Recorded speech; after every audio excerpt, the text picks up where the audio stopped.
so the question goes, if the charity collector gets the tzedakah for a specific recipient from some donors, but the money is stolen or robbed, is the collector responsible for the loss? How can he repay both parties, the mitzvah for the donor and money for the recipient?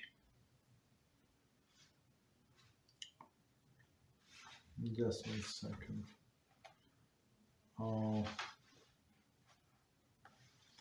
So 1 second. I'm checking.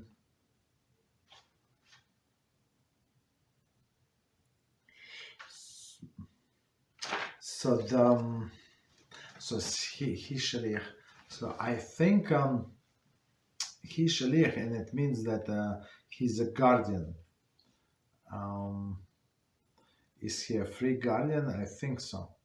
So if the money were lost because of his negligence, like he would be responsible to compensate. But if it was lost beyond his control, like I don't know,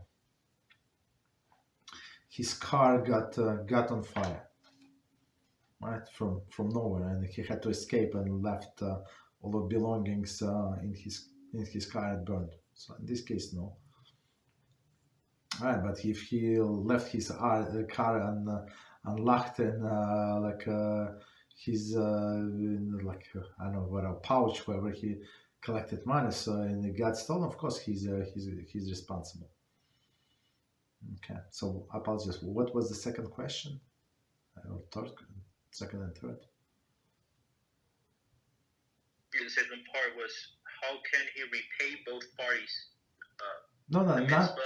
Not both parties. Only he owns only to this poor person.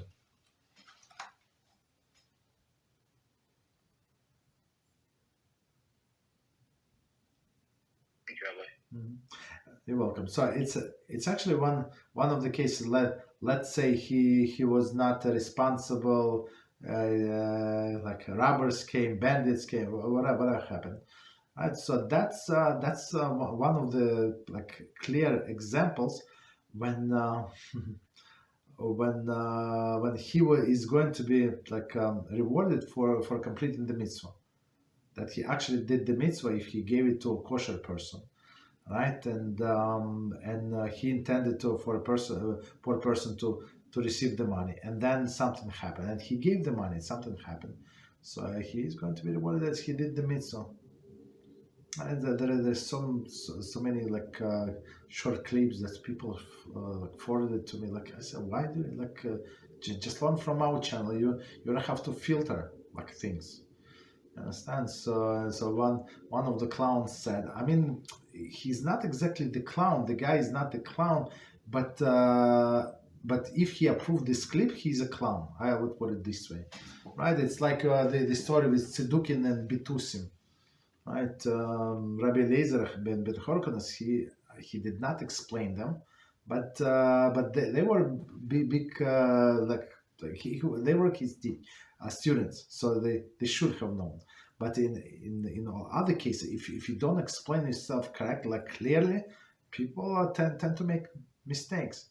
So this guy said, what counts before Hashem is the thought that counts, not the action. Okay, so he said, if you have a strong thought to do something, it counts like an action. But it's but he said, of course, for example, of course, it's 1 minute clip, right? So he said, for example, if you intended to give your wife flowers, and you did not, of course, it's better if you would have give it, but it still counts like you gave.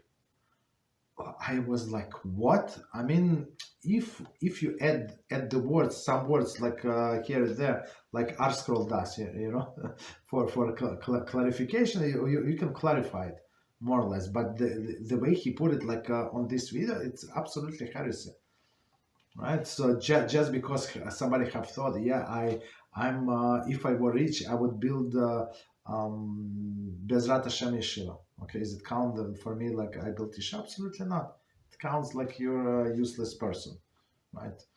Right. But if you had the money and something happened, I don't know, your house went on fire and insurance expired three days before the house went on fire. That's it. So basically you're homeless and you owe everybody money. So and you're planning to give, I don't know, a big chunk of money. That's and now you can't because they froze your account. You burned your house, your neighbor houses. So basically you owe everybody. So that's a different story. But otherwise it's like these dreams are nothing. You understand? So right. So in this case it would count as he would give. As he gave, but otherwise, like if a person did not have means and he thought that the thought is count, it's like for these fools of the world. And who sent it? Guess what? Who sent it to me? One of my students, and he said, "Is it true?" I said, "Absolutely not." Wherever he put it, because but in my mind, and I have to make a clip out of it, like why people like go to this garbage. And they make a conclusion the way they want it, even though we learn opposite, right? So that's very interesting because they have inclination. And Rabbi Dessler, did we learn it? Rabbi Dessler explained it in his essay essay on free will. So maybe we have to go over this free will because it's mind-blowing how we can explain. But in general, like he knows what's right, what's wrong, right? But there is what is right? The argument on the right to go the right direction, much stronger. There is no comparison. Much stronger than the weaker argument to go wrong way, right? So like why? So why would he choose otherwise? Why? Because of his personality. He already is his free will. He already chose the way he wants to do.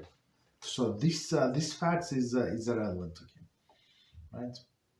It's very interesting. Okay. So that's the thing. So some people they watch other people. So that's why sometimes I'm trying to give like a full answer. I can give in one sentence, but I'm trying to provide the fuller answer, so you would not have would get exactly the idea, like a crystal clear idea what the answer is, not in one sentence, and you can understand this way or that way. Okay. Any other questions before I continue?